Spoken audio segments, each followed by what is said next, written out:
إن الحمد لله نحمده ونستعينه ونستغفره ونعوذ بالله من شرور أنفسنا ومن سيئات أعمالنا.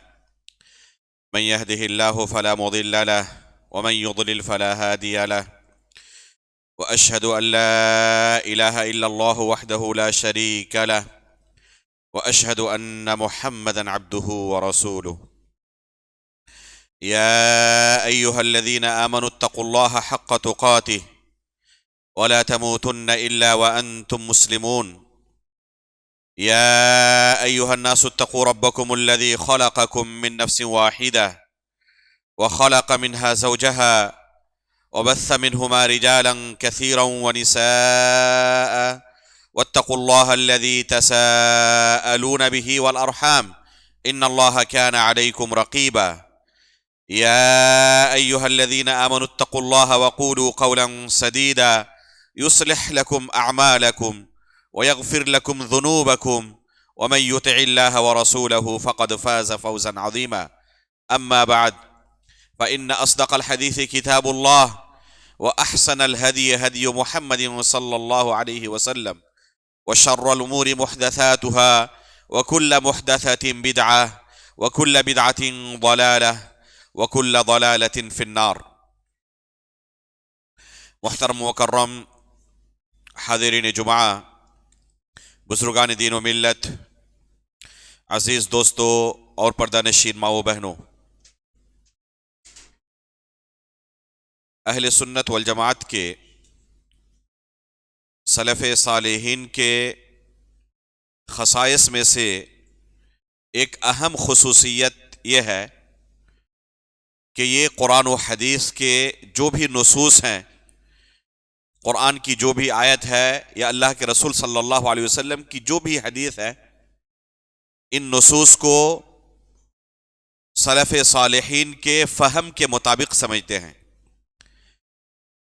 کسی خاص آیت کا معنی یا کسی حدیث کا معنی صحابہ اکرام نے، تابعین نے، تبع تابعین نے، یا ان کے نقش قدم پر چلنے والے اسلاف کرام نے کیا سمجھا ہے، اسی فہم کو معتبر سمجھتے ہیں، اور اس کے علاوہ جو بھی فہم لوگوں کے سامنے پیش کی جائے جسے صحابہ نے نہیں سمجھا تھا، جسے تابعین نے، تبع تابعین نے نہیں سمجھا تھا، تو ایسے فہم کو غیر معتبر سمجھتے ہیں، اسے شرعی فہم نہیں سمجھتے، بلکہ اسے بدعت سے تعبیر کرتے ہیں۔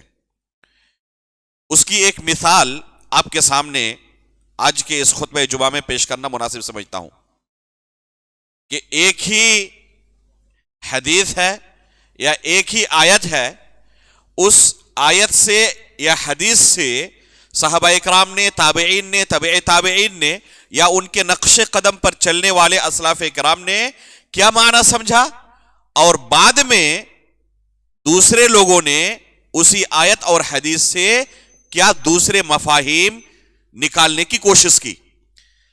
لہذا ہم اس فہم کو معتبر سمجھیں گے جو صحابہ اکرام کا ہے، جو تابعین کا ہے، تبع تابعین کا ہے، یا ان کے نقش قدم پر چلنے والوں کا ہے، اور جو ان کے فہم سے ہٹ کر دوسرا فہم، دوسری سمجھ، دوسرا طریقہ ایجاد کیا گیا، اسے غیر معتبر سمجھا جائے گا، اسے شریعت کا درجہ حاصل نہیں ہوگا۔ اس کی ایک مثال آپ کے سامنے پیش کرنا مناسب سمجھتا ہوں۔ قرآن کریم کے اندر اللہ رب العالمین نے 15ویں پارے کے شروع میں ہی سبحان الذی اسری بعبدہ لیلا من المسجد الحرام الى المسجد الاقصى الذی بارکنا حولہ لنریہ من آیاتنا، یہ آیت نازل کی۔ یہ 15ویں پارے کی شروعات یہاں سے ہوتی ہے۔ اس آیت میں اللہ رب العالمین نے اسراء کا واقعہ بیان کیا ہے۔ سبحان الذی اسری بعبدہ لیلا من المسجد الحرام الى المسجد الاقصى، کہ اللہ رب العالمین کی ذات پاک ہے ہر طرح کے عیوب سے، جس نے اپنے بندے کو، یہاں بندے سے مراد رسول اللہ صلی اللہ علیہ وسلم ہے، اللہ کے رسول صلی اللہ علیہ وسلم کے لیے اللہ رب العالمین نے عبد کا لفظ سب سے عزت کے مقام پر استعمال کیا ہے. پتا چلا کہ اللہ کے رسول کے لیے عبد کا لفظ استعمال کرنا، بندہ کہنا، یہ اللہ کے رسول کی توہین نہیں بلکہ سب سے بڑی تکریم ہے، سب سے بڑی اللہ کے رسول کی عزت ہے کہ اللہ کے رسول کو اللہ رب العالمین کا بندہ کہا جائے، اللہ رب العالمین کا عبد کہا جائے. خود رب کریم نے اللہ کے رسول کے لیے اس عزت کے مقام پر جو لقب اختیار کیا وہ کیا تھا؟ عبد کا لفظ تھا. سبحان الذی اسری بعبدہ لیلا من المسجد الحرام الی المسجد الاقصی. ایک ہی رات کو مسجد حرام سے مسجد اقصی تک اللہ رب العالمین نے اللہ کے رسول صلی اللہ علیہ وسلم کو سفر کرایا. اس کو اسرا کہتے ہیں. یہ تفصیلی واقعہ آپ کو جو اس آیت کے اندر اجمال کی صورت میں بیان کیا اللہ رب العالمین نے، اللہ کے رسول صلی اللہ علیہ وسلم کی حدیث کے اندر صحیح بخاری اور صحیح مسلم کے اندر مل جائے گا. اس واقعے کی تفصیل آپ کو کہاں مل جائے گی؟ صحیح بخاری کے اندر اور صحیح مسلم کے اندر، جو کہ حدیث کی سب سے صحیح ترین کتابیں ہیں. قرآن کریم کے بعد اگر روئے زمین پر سب سے صحیح ترین کوئی کتاب ہے تو وہ امام بخاری رحمہ اللہ کی صحیح ہے، جو صحیح بخاری کے نام سے مشہور ہے. اور اس کے بعد اگر سب سے صحیح ترین کوئی کتاب ہے تو امام مسلم رحمہ اللہ کی صحیح ہے، جو صحیح مسلم کے نام سے معروف ہے. اور دونوں کتابوں کے اندر یہ واقعہ موجود ہے. خصوصاً صحیح بخاری کے اندر انتہائی تفصیل کے ساتھ امام بخاری رحمہ اللہ نے اس قصے کو ذکر کیا ہے کہ کیسے اللہ کے رسول صلی اللہ علیہ وسلم کو مکہ سے بیت المقدس تک ایک ہی رات کو لے جایا گیا، اور پھر وہاں سے اللہ کے رسول صلی اللہ علیہ وسلم کا سفر شروع ہوا، اور اللہ کے رسول صلی اللہ علیہ وسلم 7ویں آسمان کے اوپر گئے، اور اللہ کے رسول صلی اللہ علیہ وسلم نے اللہ رب العالمین سے کلام کیا، اور 5 وقت کی نمازیں اللہ رب العالمین نے اس سفر پر اس امت پر فرض کی. انبیاء اکرام سے ملاقات ہوئی. اللہ کے رسول صلی اللہ علیہ وسلم نے بیت المقدس کے اندر ان تمام انبیاء اکرام کی امامت کی، اور پھر ایک ہی رات کو اللہ کے رسول صلی اللہ علیہ وسلم بیت المقدس سے مکہ مکرمہ واپس آ بھی گئے. یہ معراج کا انتہائی اختصار کے ساتھ واقعہ ہے. صحیح بخاری کے اندر بالتفصیل یہ واقعہ موجود ہے. ہم نے نہایت اختصار کے ساتھ 1-2 منٹ کے اندر آپ کے سامنے اس واقعے کو رکھا. اصل واقعہ بیان کرنا مقصود نہیں ہے. یہ واقعہ بڑا مشہور ہے، اور جو بھی اپنے آپ کو مسلمان کہتا ہے وہ اس پر ایمان لاتا ہے. بلکہ یہ واقعہ ایسا اہم واقعہ ہے کہ کسی کے ایمان کی تصدیق کرنا اگر مقصود ہو تو اس واقعے سے آپ اس کے ایمان کی تصدیق کر سکتے ہیں. کیونکہ ابو بکر صدیق رضی اللہ تعالیٰ عنہ کو اسی واقعے سے مکہ والوں نے جانچنا چاہا تھا. جب اللہ کے رسول صلی اللہ علیہ وسلم نے ان کے سامنے آ کر بیان کیا کہ اس طرح مجھے ایک ہی رات کو لے جایا گیا مکہ مکرمہ سے بیت المقدس تک، اور پھر بیت المقدس سے 7ویں آسمان کے اوپر، اور پھر ایک ہی رات میں مکہ واپس آ گیا، تو مکہ والوں کو لگا کہ آج بہت بڑی دلیل ہمارے ہاتھ میں لگ گئی ہے. اب ابو بکر صدیق جو ہر بات پر اندھے ہو کر محمد کی ہر بات کو قبول کر لیتے ہیں، انہوں نے سمجھا کہ آج اچھا موقع آیا ہے ابو بکر صدیق کے سامنے اس واقعے کو پیش کر کے محمد سے بدظن کرنے کا، تاکہ وہ اس سے دور ہو جائیں. گئے یہ سب مکہ والے کفار مکہ، اور جا کر ابو بکر صدیق رضی اللہ تعالیٰ عنہ سے اس واقعے کو بیان کیا کہ آپ کے دوست نے آج ایسا دعویٰ کیا ہے کہ کوئی عقل مند اسے قبول نہیں کر سکتا. ابو بکر صدیق رضی اللہ تعالیٰ عنہ نے پوچھا کہ آخر کیا کہا ہے انہوں نے، ذرا بتائیں. تو انہوں نے بیان کیا اس واقعے کو جو اللہ کے رسول نے مکہ والوں کے سامنے بیان کیا تھا. ابھی ابو بکر صدیق اللہ کے رسول سے اس واقعے کو نہیں سنے، مکہ والے ابو بکر صدیق رضی اللہ تعالیٰ عنہ کے سامنے اس واقعے کو نقل کر رہے ہیں. تو جواب کیا تھا ابو بکر صدیق رضی اللہ تعالیٰ عنہ کا کہ اگر اللہ کے رسول نے کہا ہے تو یہ سچا ہے، ہم اس پر ایمان لاتے ہیں. اسی واقعے کی بنا پر مورخین نے لکھا ہے کہ ابو بکر صدیق رضی اللہ تعالیٰ عنہ کو صدیق کا لقب ملا، کیونکہ اللہ کے رسول صلی اللہ علیہ وسلم نے صرف کہا ہے، چاہے عقل کے اندر آتی ہو یہ بات یا نہ آتی ہو، اسے ہمیں تصدیق کرنا ہے، اسے بلا چوں چرا تسلیم کر لینا ہے، اسی کو ایمان کہتے ہیں. تو ابو بکر صدیق رضی اللہ تعالیٰ عنہ نے بلا چوں چرا اس واقعے کو تسلیم کر لیا، اور یہی ایمان کا تقاضا ہے کہ اللہ کے رسول نے اگر بیان کیا ہے تو یہ سچا ہے، اس میں جھوٹ کی کوئی گنجائش نہیں ہے. یہ واقعہ صحیح بخاری کے اندر موجود ہے تفصیل کے ساتھ، اور اجمال کے ساتھ ہم نے کہا کہ قرآن کریم کے اندر موجود ہے 15ویں پارے کے شروع میں۔ آج کی جو تاریخ ہے یہ ماہ رجب کی 26ویں تاریخ ہے، جو آئندہ رات آنے والی ہے یہ ماہ رجب کی 27ویں تاریخ کی رات ہے۔ بہت سارے مسلمان آج کی تاریخ میں ایسے پائے جاتے ہیں، ہمارے بر صغیر کے اندر بھی اور بر صغیر کے علاوہ دوسرے ممالک کے اندر بھی، جو اس رات کو خصوصی اہمیت کے ساتھ گزارتے ہیں، خصوصی عبادت کے ساتھ گزارتے ہیں۔ کس لیے؟ اس رات کی کیا خصوصیت ہے ان کے نزدیک؟ ان کے مطابق یہ معراج کی رات ہے، یہ اسراء کی رات ہے۔ اسراء اور معراج کا واقعہ جو اللہ کے رسول صلی اللہ علیہ وسلم کی زندگی میں پیش آیا تھا وہ یہی رات تھی ان کے مطابق۔ چلے ایک منٹ کے لیے مان لیتے ہیں کہ وہ یہی رات تھی، تو کیا اس وجہ سے اس رات کی کوئی الگ سے خصوصی اہمیت ہے؟ اس رات کو خصوصی عبادت کے ساتھ گزارنا چاہیے، اس رات کو گھروں کے اندر چراغاں کرنا چاہیے، محفلیں سجائی جانی چاہیے، عید کی طرح اسے منانا چاہیے، حلوے پوری کھانے چاہیے، اور بھی کوئی الگ اس کے لیے اہتمام ہونا چاہیے؟ بہت سارے ایسے حضرات جو اپنے آپ کو مسلمان کہتے ہیں وہ اس رات کو اسی طرح ہر سال منانے کی کوشش کرتے ہیں۔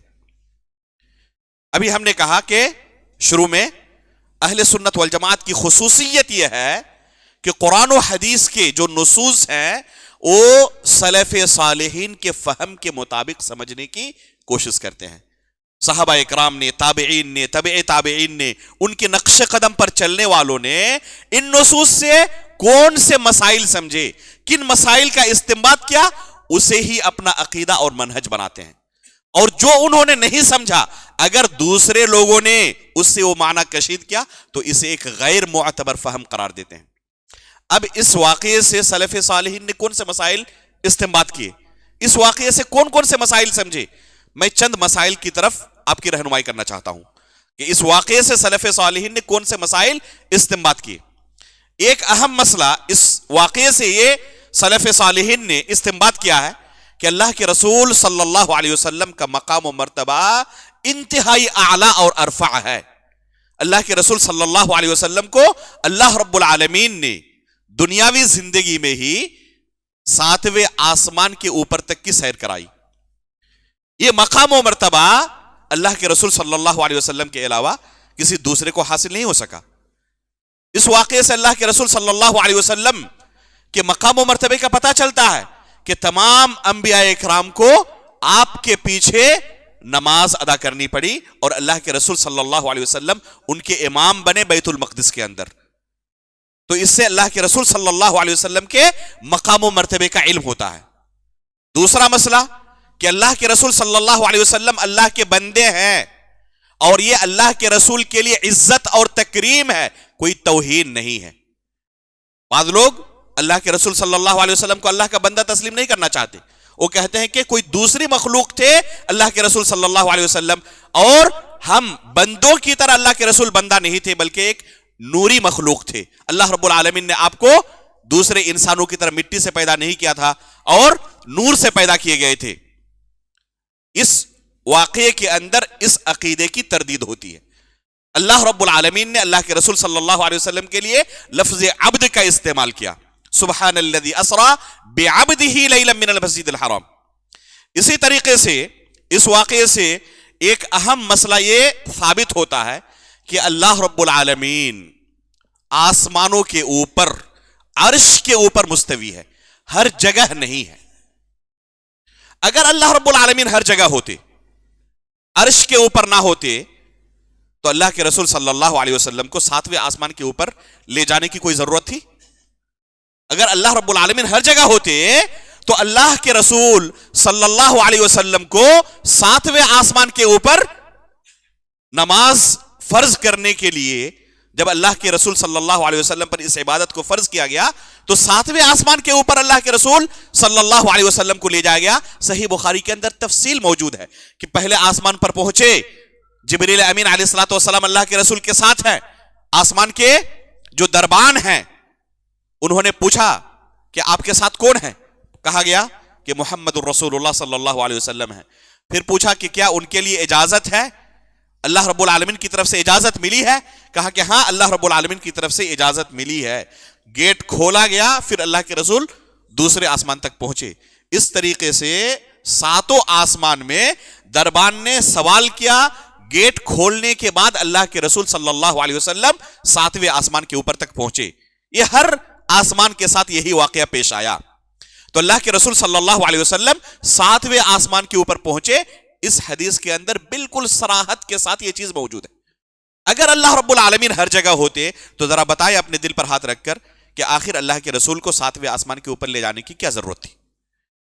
قرآن کریم آپ کھول کر دیکھیں, اللہ کے رسول صلی اللہ علیہ وسلم کی احادیث پڑھیں, پائیں گے ایک دو نہیں بے شمار, بلکہ شیخ الاسلام علامہ ابن تیمیہ رحمہ اللہ, علامہ ابن قیم رحمہ اللہ فرماتے ہیں کہ 1000 سے زیادہ قرآن و حدیث کے اندر دلیلیں موجود ہیں کہ اللہ رب العالمین ہر جگہ نہیں بلکہ صرف اور صرف کہاں پر ہے؟ عرش کے اوپر ہے. اللہ رب العالمین عرش کے اوپر مستوی ہے. الرحمن علی العرش استوى, یہ آیت قرآن کریم میں اللہ تعالیٰ نے ایک دو جگہ پر نہیں 7 جگہوں پر نازل کی. ثم استوى علی العرش, اللہ رب العالمین نے 6 جگہوں پر نازل کی کہ اللہ رب العالمین عرش پر مستوی ہوا. اسی طریقے سے اللہ رب العالمین نے قرآن کریم کے بارے میں کیا فرمایا؟ ہم نے قرآن کریم کو اتارا ہے. انا انزلناہ فی لیلۃ القدر, ہم نے قرآن کریم کو لیلۃ القدر میں اتارا ہے. اتارنا کس چیز کو کہتے ہیں؟ کوئی چیز اوپر سے نیچے آئے تو اسے کیا کہتے ہیں؟ اترنا کہتے ہیں. اور نیچے سے اوپر جائے تو کیا کوئی دنیا کا عقل مند اسے اترنا کہے گا؟ اسے چڑھنا کہا جاتا ہے. قرآن کریم کے بارے میں اللہ تعالیٰ نے کیا فرمایا کہ ہم نے قرآن کریم کو اتارا ہے. قرآن کریم اوپر سے نیچے آ رہا ہے, اللہ رب العالمین اسے اتار رہے ہیں. اور عیسیٰ علیہ الصلوۃ والسلام کے بارے میں کیا کہا؟ بر رفعہ اللہ الیہ, کہ عیسیٰ علیہ الصلوۃ والسلام کو اللہ رب العالمین نے اپنی طرف اٹھا لیا ہے. عیسیٰ علیہ السلام اٹھائے جا رہے ہیں, قرآن کریم اتر رہا ہے. الیہ یصعد الکلم الطیب, قرآن کریم کے اندر اللہ رب العالمین فرماتا ہے کہ اللہ رب العالمین کی طرف جو پاک کلمے ہوتے ہیں اس کی طرف چڑھتے ہیں. تو پاک کلمے چڑھ رہے ہیں, عیسیٰ علیہ السلام اٹھائے جا رہے ہیں, قرآن کریم اتارا جا رہا ہے. کس بات کی دلیل ہے؟ کہ اللہ رب العالمین ہر جگہ ہے یا اللہ رب العالمین عرش کے اوپر ہے. اسی طریقے سے اللہ رب العالمین نے بے شمار جگہوں پر کہا ہے کہ اللہ رب العالمین ہر ایک سے بلند اور بالا ہے. وَهُوَ الْقَاهِرُ فَوْقَ عِبَادِهِ, اللہ رب العالمین اپنے بندوں کے اوپر ہے اور اللہ رب العالمین غالب ہے. اسی طرح آیت الکرسی کے اندر اللہ رب العالمین نے کہا وَهُوَ الْعَلِيُّ الْعَظِيمُ, اللہ رب العالمین بلند و بالا ہے. تو ایک دو نہیں بے شمار دلیلیں موجود ہیں قرآن و سنت کے اندر کہ اللہ رب العالمین ہر جگہ نہیں عرش کے اوپر ہے. اور عرش یہ مخلوقات میں سب سے اونچی مخلوق ہے. مخلوقات جو اللہ نے پیدا کی ہے ان میں سب سے اونچی مخلوق کیا ہے؟ عرش ہے. اور اللہ رب العالمین عرش کے اوپر ہے. اللہ رب العالمین عرش کا محتاج نہیں ہے. اللہ رب العالمین عرش کا محتاج نہیں ہے. اللہ رب العالمین عرش کے اوپر ہے اور اپنی مخلوق سے اللہ رب العالمین جدا ہے. بائن من خلقہ, یہ اہل سنت والجماعت کا عقیدہ ہے. اللہ رب العالمین اپنی مخلوق کے اندر داخل نہیں ہے, اللہ رب العالمین اپنی مخلوق سے جدا ہے. اگر کوئی پوچھے کیسے, تو اس کیسے لفظ کا جواب ہمارے پاس نہیں ہے, کیونکہ اللہ کے رسول صلی اللہ علیہ وسلم نے اس چیز کی تعلیم نہیں دی, نہ اللہ رب العالمین نے اس کیفیت کے بارے میں کچھ بتایا. لیس کمثلہ شیء وہو السمیع البصیر, اللہ رب العالمین کی طرح کچھ بھی نہیں کہ ہم مثال دے کر سمجھائیں کہ اللہ رب العالمین اس طریقے سے ہے.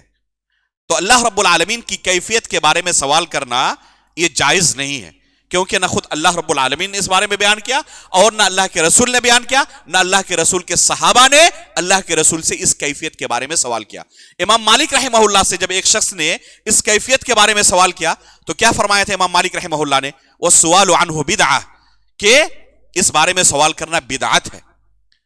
تو اللہ رب العالمین عرش پر موجود ہے یہ معلوم ہے, لیکن اس کی کیفیت ہمیں اللہ رب العالمین نے اس کا علم نہیں دیا ہے. تو اس واقعے سے ایک اہم مسئلہ کیا ثابت ہوا کہ اللہ رب العالمین ہر جگہ نہیں, اللہ رب العالمین عرش کے اوپر ہے. اسی طریقے سے ایک اہم عقیدہ اس واقعے سے یہ ثابت ہوتا ہے کہ ہمارا پروردگار کلام کرتا ہے. کلام کسے کہتے ہیں؟ ہم اچھی طرح سمجھتے ہیں. بات چیت کرنا، کلام کرنا. قرآن کریم یہ اللہ رب العالمین کا کیا ہے؟ کلام ہے. ہم کہتے ہیں نا کلام پاک، کلام الہی. تو یہ قرآن کریم اللہ رب العالمین کا کلام ہے. اس معراج کے واقعے سے ایک اہم مسئلہ یہ ثابت ہوتا ہے کہ اللہ رب العالمین کلام کرنے کی صفت سے متصف ہے. کیسے واقعہ یہ مسئلہ ثابت ہوتا ہے؟ جب اللہ کے رسول صلی اللہ علیہ وسلم گئے اللہ رب العالمین کے پاس، ہم کلام ہوئے. اللہ رب العالمین نے 50 نمازیں پہلے فرض کی. اللہ کے رسول صلی اللہ علیہ وسلم واپس آئے، موسیٰ علیہ السلام سے ملاقات ہوئی. پوچھا کہ اللہ رب العالمین نے آپ کو کیا دیا ہے؟ فرمایا کہ 50 نمازیں اللہ رب العالمین نے فرض کی ہیں. موسیٰ علیہ السلام نے کہا کہ میں اپنی قوم کے ساتھ تجربہ کر چکا ہوں، آپ کی امت اس عبادت کے متحمل نہیں ہو سکتی. ان کے لیے کافی گراں ہے، ان کے لیے کافی ثقیل اور بڑی بھاری عبادت ہو جائے گی. اللہ رب العالمین سے تخفیف کی درخواست کرے کہ اللہ رب العالمین اس میں تخفیف کر دے، اللہ رب العالمین اس میں آسانی پیدا کر دے، کچھ گھٹا دے اللہ رب العالمین. اللہ کے رسول صلی اللہ علیہ وسلم گئے، اللہ رب العالمین سے درخواست کی، تخفیف کی، اور اللہ رب العالمین نے 5 نمازیں گھٹا دی، تخفیف کر دی. پھر موسیٰ علیہ السلام کے پاس آئے، پھر پوچھا، کہا کہ اللہ رب العالمین نے 5 نمازیں تخفیف کر دی ہیں. پھر کہا کہ جائیں اللہ رب العالمین سے مزید درخواست کریں تخفیف کرنے کی. اس طریقے سے اللہ کے رسول صلی اللہ علیہ وسلم بار بار جاتے رہے، یہاں تک کہ آخر میں 5 نمازیں باقی رہ گئیں. موسیٰ علیہ السلام نے تب بھی یہی مشورہ دیا کہ اللہ رب العالمین سے مزید تخفیف کا سوال کریں. تو اللہ کے رسول صلی اللہ علیہ وسلم نے فرمایا کہ اب مزید تخفیف کرنے سے مجھے شرمندگی محسوس ہو رہی ہے، مزید تخفیف کا سوال کرنے سے مجھے شرمندگی محسوس ہو رہی ہے، میں اسی پر راضی ہوں اور اسے قبول کر رہا ہوں. اس کے بعد جب اللہ کے رسول صلی اللہ علیہ وسلم آنے لگے تو اللہ رب العالمین نے آواز دی. کیا کہا؟ امضیت فریضتی وخففت عن عبادی. یہ کلمہ صحیح بخاری کے اندر موجود ہے. یہ اللہ رب العالمین کا کلمہ ہے، امضیت فریضتی وخففت عن عبادی، کہ میں نے اپنے فریضے کو نافذ کر دیا. یعنی 5 وقت کی نمازیں اب یہ اس امت پر قیامت تک کے لیے نافذ ہو گئی. وخففت عن عبادی، اور میں نے اپنے بندوں سے اسے ہلکا بھی کر دیا، تخفیف بھی کر دی. تو یہ اللہ رب العالمین کا کلمہ ہے. اللہ رب العالمین نے کلام کیا اللہ کے رسول صلی اللہ علیہ وسلم کے ساتھ. اہل سنت والجماعت یہ عقیدہ رکھتے ہیں کہ ہمارا پروردگار کلام کرنے کی صفت سے متصف ہے. جب چاہے اللہ رب العالمین کلام کر سکتا ہے. چنانچہ اللہ رب العالمین نے جب آدم علیہ السلام کو پیدا کیا تو آدم علیہ السلام کے ساتھ کلام کیا، فرشتوں کے ساتھ کلام کیا، جس کی تفصیل سورہ بقرہ کے شروع میں موجود ہے. اسی طریقے سے موسیٰ علیہ السلام کے ساتھ اللہ رب العالمین نے کلام کیا. وَنَادَيْنَاهُ مِن جَانِبِ الطُّورِ الْأَيْمَنِ. اللہ رب العالمین نے کیا فرمایا کہ ہم نے انہیں آواز دی طور پہاڑ کے جانب سے. تو اللہ رب العالمین نے موسیٰ علیہ السلام کے ساتھ بھی کلام کیا ہے. اللہ رب العالمین نے رسول اللہ صلی اللہ علیہ وسلم کے ساتھ معراج کی رات کلام کیا ہے. قیامت کے دن اللہ رب العالمین ہر بندے سے سرگوشی کریں گے. اللہ رب العالمین کے درمیان اور بندے کے درمیان کوئی ترجمان نہیں ہوگا، کوئی ٹرانسلیٹر نہیں ہوگا. اللہ رب العالمین ہر بندے سے کلام کریں گے. یہ اہل سنت والجماعت کا عقیدہ ہے، کیونکہ ان تمام کلام کے لیے ہمیں کتاب و سنت کے اندر واضح اور صریح دلیلیں ملتی ہیں. یہیں پر اہل بدعت کا عقیدہ کیا ہے کہ اللہ رب العالمین کلام کرنے کی صفت سے متصف نہیں. نعوذ باللہ من ذالک. پھر قرآن مجید کیا ہے؟ کہتے ہیں کہ اللہ کا کلام نہیں ہے. یہ ایک گمراہ فرقہ پیدا ہوا جہمیہ کے نام سے. اس نے قرآن کریم کے بارے میں یہ بدعقیدگی اور کفریہ عقیدہ پھیلانا شروع کیا کہ قرآن اللہ کا کلام نہیں بلکہ یہ اللہ کی مخلوقات میں سے ایک مخلوق ہے. نعوذ باللہ من ذالک. سلف صالحین نے اس کفریہ عقیدے کی پرزور مخالفت کی اور ڈنکے کی چوٹ پر کہا کہ جو بھی یہ عقیدہ رکھے گا وہ مسلمان نہیں رہے گا، وہ کافر ہو جائے گا. امام احمد ابن حنبل رحمہ اللہ کو اس کفریہ عقیدے کو قبول نہ کرنے کی وجہ سے سخت سزائیں دی گئی، بیڑیوں کے اندر جکڑا گیا،